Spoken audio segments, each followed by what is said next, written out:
हमारे जीवन में समय का बड़ा महत्व है ना।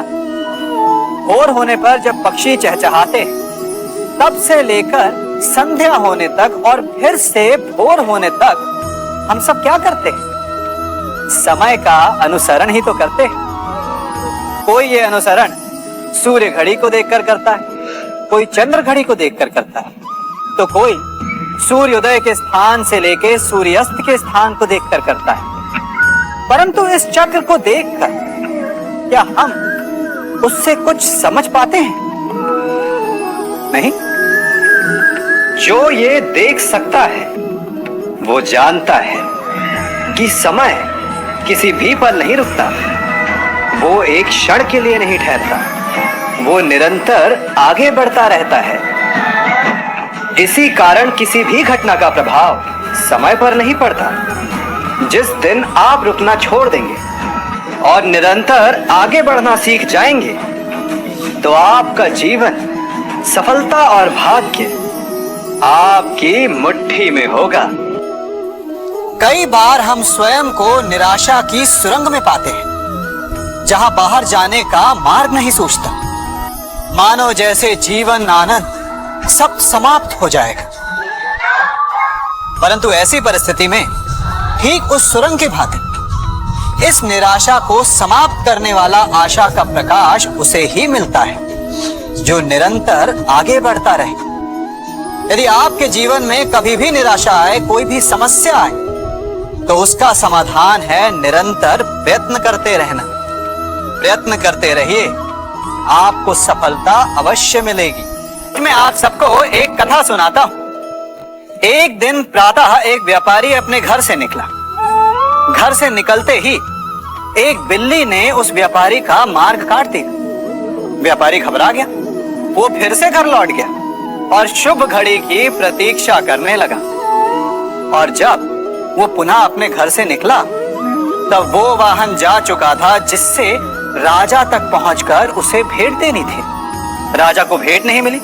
राजा क्रोधित हो गए। राजा ने उस व्यापारी का व्यापार बंद करवा दिया। इस कारण व्यापारी क्रोधित होकर घर पर अपनी पत्नी से लड़ बैठा। पत्नी अपने बच्चों समेत मैके वापस चली गई और उस व्यापारी के जीवन में यदि कुछ रह गया था तो केवल अंधकार।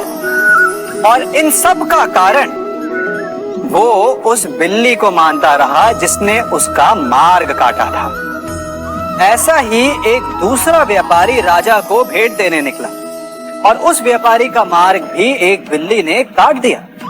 वो व्यापारी तनिक घबराया, परंतु उसने आगे बढ़ना अधिक उचित समझा।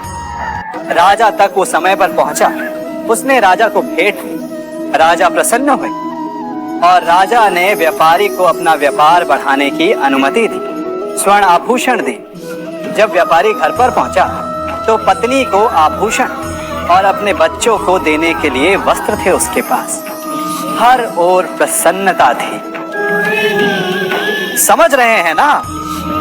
दोनों के साथ एक ही प्रकार की घटना हुई, परंतु दोनों की प्रतिक्रिया भिन्न थी। ऐसा ही हमारा जीवन भी है।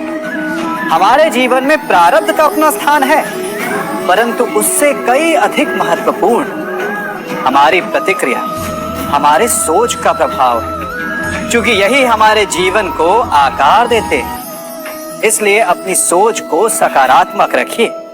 आपका जीवन सदैव आनंदमय रहेगा। हम में से ऐसा कोई नहीं जिनकी परछाई उनसे दूर रहती। हमारी परछाई सदैव हमारे साथ रहती है। कदाचित हमारी परछाई हमारे कर्मों के फलों का संकेत है। कदाचित इसी कारण कई बार हमें अपनी परछाई से भय भी लगता है। परंतु इस भय से निवारण पाने का एक साधन अवश्य है। वो है सूर्य की ओर मुख करना या किसी प्रकाश के स्रोत की ओर मुख करना, क्योंकि तब हमें हमारी परछाई दिखाई नहीं देती।